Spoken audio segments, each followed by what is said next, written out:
మహాభారతంలోని 5వ ఎపిసోడ్లోకి స్వాగతం. ఈ ఎపిసోడ్లో సత్యవతి శంతనుల వివాహం గురించి తెలుసుకుందాం. ముందుగా మా నుంచి ఒక చిన్న రిక్వెస్ట్, మీకు వీడియోని లైక్ చేయండి, ఛానల్ సబ్స్క్రైబ్ చేయండి, అలాగే మీ అభిప్రాయాలను కామెంట్ రూపంలో తెలియజేయండి. బాణాలతో గంగానదిపై ఆనకట్టను నిర్మించే ప్రయత్నం చేస్తున్న గాంగేయుని చూసి ఎవరి బాలయోధుడు అని ఆశ్చర్యపోతున్న శంతనుని సమీపించింది గంగాదేవి. మహారాజా, ఈ చిన్నారి మీ అష్టమపుత్రుడే గాని అన్యుడు కాదు. గాంగేయుని దగ్గరికి పిలిచి ముద్దాడింది గంగాదేవి.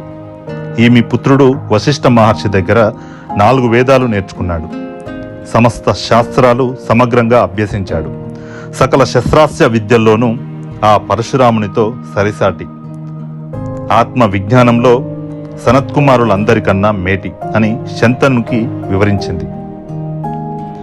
ఈ రోజు నుంచి ఈ బాలుని బాధ్యత మీదే, సంరక్షించుకోండి అని గాంగేయుని శంతన మహారాజుకి అప్పగించి అదృశ్యమైంది గంగాదేవి.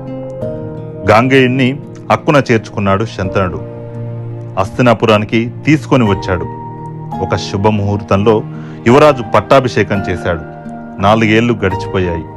ఒకనాడు యమునా తాటకంలో వేటాడాలని కుతూహలంగా అనిపించింది శంతనునికి. అటు ప్రవేశించి అక్కడ ఓ అద్భుత పరిమళానికి మైమరచి ఆ పరిమళం ఎవరిది అని తెలుసుకునేందుకు అలా ముందుకు సాగాడు శంతనుడు. ఆఖరకు ఆ పరిమళం ఓ స్త్రీ స్వంతమన్నది గ్రహించి ఆ స్త్రీని చూసి ఆశ్చర్యపోయాడు శంతనుడు. ఎవరు నీవు, ఎవరి కూతురువి అని అడిగాడు. నా పేరు సత్యవతి, నేను దాశరాజు యొక్క కుమార్తెను అని చెప్పింది. ఆమె మాట తీరు, ఆమెకే స్వంతమైన ఓ అద్భుతమైన పరిమళం, ఆమె అందం తనకే చెందాలనుకుని సత్యవతిని పెళ్లి చేసుకోవాలనుకుంటాడు శంతనుడు. ఆ మాటే దాశరథుకు చెప్పి సత్యవతిని నాకిచ్చి పెళ్లి చేయండని అడుగుతాడు. ఇంతకన్నా అదృష్టం లేదు, కానీ నాదొక చిన్న కోరిక అన్నాడు దాశరాజు. చెప్పండి అని అడిగాడు శంతనుడు. ఈ వివాహంతో రేపు మా సత్యవతికి పుట్టిన కొడుకే సమస్త కౌరవ సామ్రాజ్యానికి ఉత్తరాధికారి కావాలి అన్నది దాశరాజు.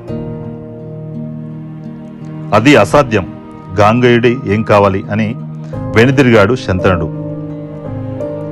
తిరిగాడు కానీ శంతనుని మనసంతా సత్యవతి దగ్గరే ఉండిపోయింది.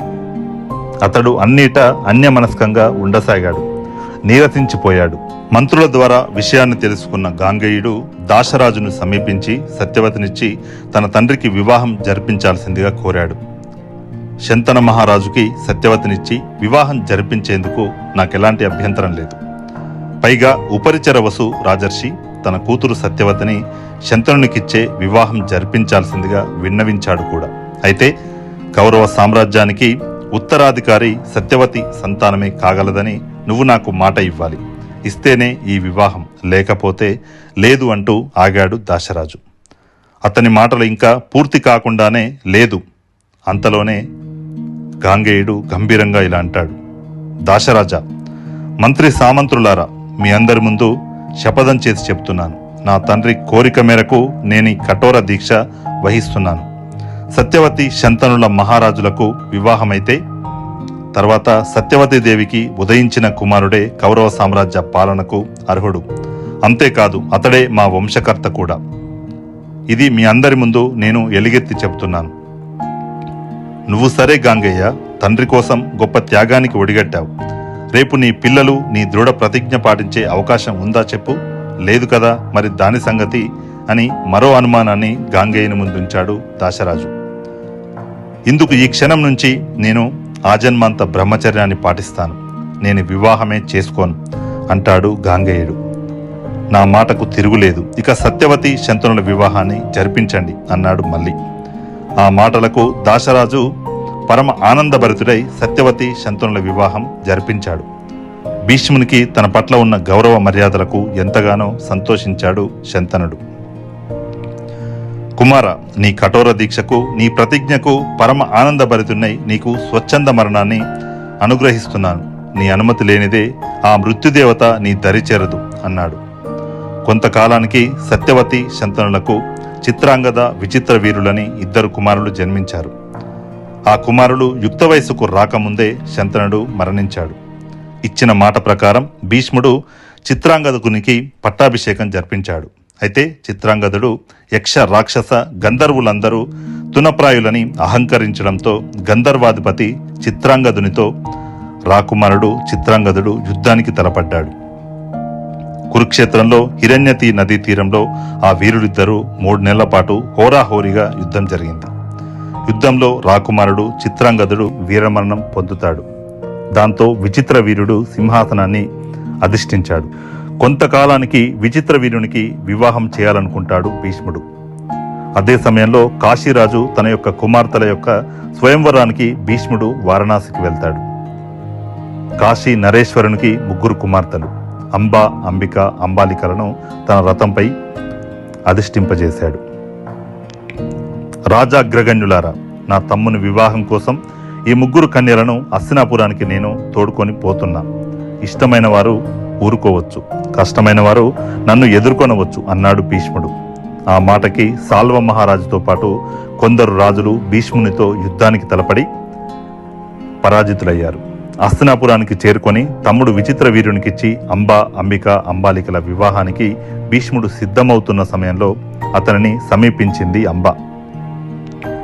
భరతవంశ శ్రేష్ఠ భీష్మ, నేను సాల్వ భూపతిని ప్రేమించాను. అతడు కూడా నన్ను ప్రేమించాడు. ఇద్దరం పెళ్లి చేసుకుందాం అనుకున్నాం.